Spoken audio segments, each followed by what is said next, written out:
everybody. Good Monday morning, top of the morning to you.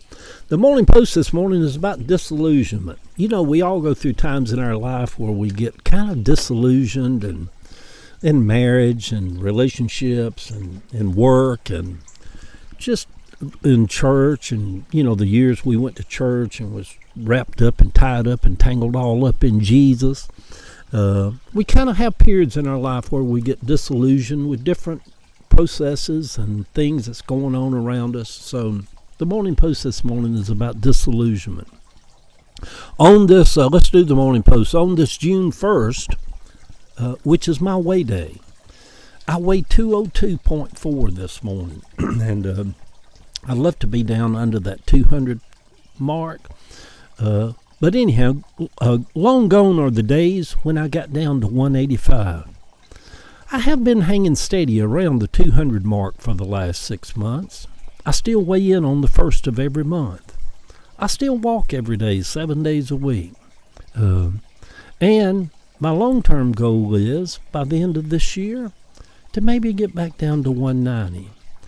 But it doesn't seem as important to me lately to be thinner. I feel disillusioned with the Democratic Party this morning. For me, it is like going to a church or belonging to a religion.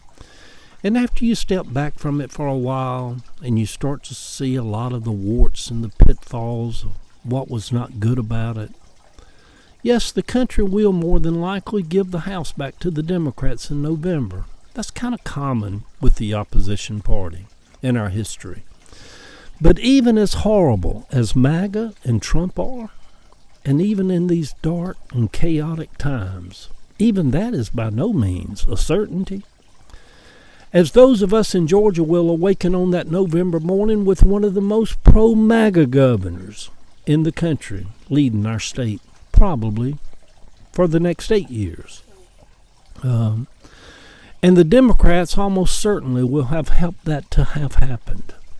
Others will shout, "We can't let that happen. We got to mobilize, use our voices, take to the streets," to which I say, in my disillusioned state this morning, good luck with that. The only Democrat I would drive across town to stand in line to see is Mayor Pete Buttigieg. I know some will say, well, that's just because he's gay, Eddie, and you're gay too. You know, gay people like gay people. Which is not true at all. I just love his down-to-earth intellectual honesty. I wish he wasn't gay and had a wife and 2 kids. He could probably be president. He may be the nominee of the Democratic Party this go-round and put another crack in that glass ceiling that Hillary talked about so much. My disillusionment stems from a party that seems more bent on putting cracks in a glass ceiling than getting people elected. People that could change Georgia, change the system, change lives, change the country, and change the world.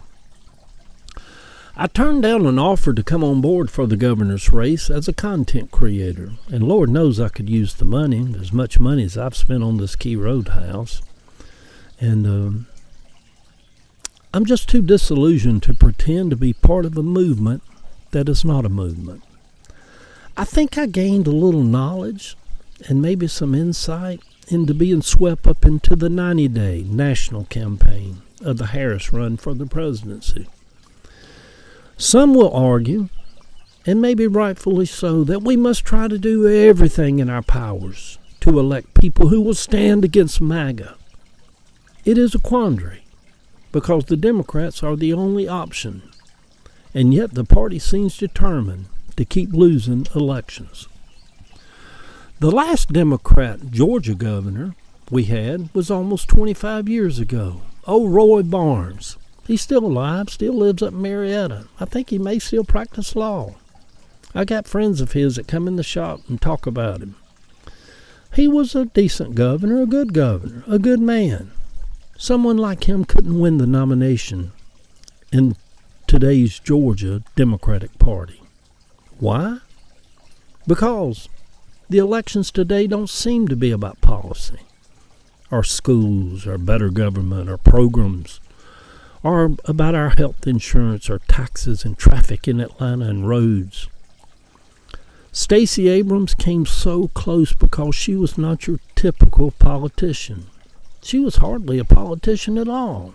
She spoke to the needs of rural Georgians who were left behind without hospitals and Medicaid. So we made it to June. The year is quickly flying by. The country is at war. The massive spending by the Trump administration will leave us trillions in debt for our children to be settled with. And so far, the Democrats have no answers but to keep on doing the same old, same old. Good Monday morning, sweet people. This is going to be a good week. I've already declared that on the front end. But top of the day to everybody. Yeah, I'm just kind of in a little disillusioned state with the whole political scene now. It seems kind of hopeless. I mean, we got a raging lunatic, almost seeming like a madman, tweeting all during the night, low rating and babbling and incoherent, and got us into war. And you know, we got, y'all, I just don't think, if our hope is Gavin Newsom with his typical California slick back hair politician, I don't know where the country's headed, really. You know, it is a quandary for me. I just can't pretend. I can't pretend that, oh yeah, no, that's just not who I am. And there's always a place for truth. Whether it's my truth or your truth, there's always a place for it. I know that it was kind of before Keisha Lance Bottoms was the Democratic nominee, I did a video about I didn't think she could win in Georgia. And online, you know, my Facebook is kind of calm, but on TikTok, and oh my God, I had so many other people like, how dare you as an older white man come after a sister, and we love her, and we this, and we, you know, and it just, it's so racy, you know, it's about race. You know, she can't be elected governor in Georgia, y'all. It can piss you off and hurt your little feelings, but that ain't going to happen in Georgia. Believe me, I'm 70 years old. I've lived in Georgia my whole 70 years. She's not going to be elected governor of Georgia. It's a waste of time to put her as the nominee of the Democratic Party. And the people out there, they're not going to put her in. You know, we're guaranteed to have a MAGA governor when the election comes around in November. And I know people's like, well, that just dissuades a lot of people. And nobody's going to vote for Keisha Lance. Not going to vote for Keisha. I'm going to vote for Keisha Lance Bottoms. We don't have no other option. We have no other choice. But my God, the Democrats have got to figure out a way to get back in the game. To get back in the game. In the governorships, in the state houses. They've got to figure out how to get back in the game. And whatever they've been doing for the last 25 years is not. And for those people that follow me know that over these last two terms of Trump, I've been very outspoken. I mean, very outspoken against Trump and MAGA. Even to the point I've lost friends, I've lost, you know, family, good friends, whoever, because I'm like, you're a goddamn idiot if you voted for Donald Trump. This is no longer about politics. You're just a goddamn idiot. But by the same token, I can be outspoken also when it comes to the Democratic Party and the pitfalls they keep falling into. Somehow we've got to get better as a country. You know, we've got to get better as a country. And if our only option, I mean, how bad does the Democratic Party have to be for people to go out and vote for Donald Trump? Good Lord.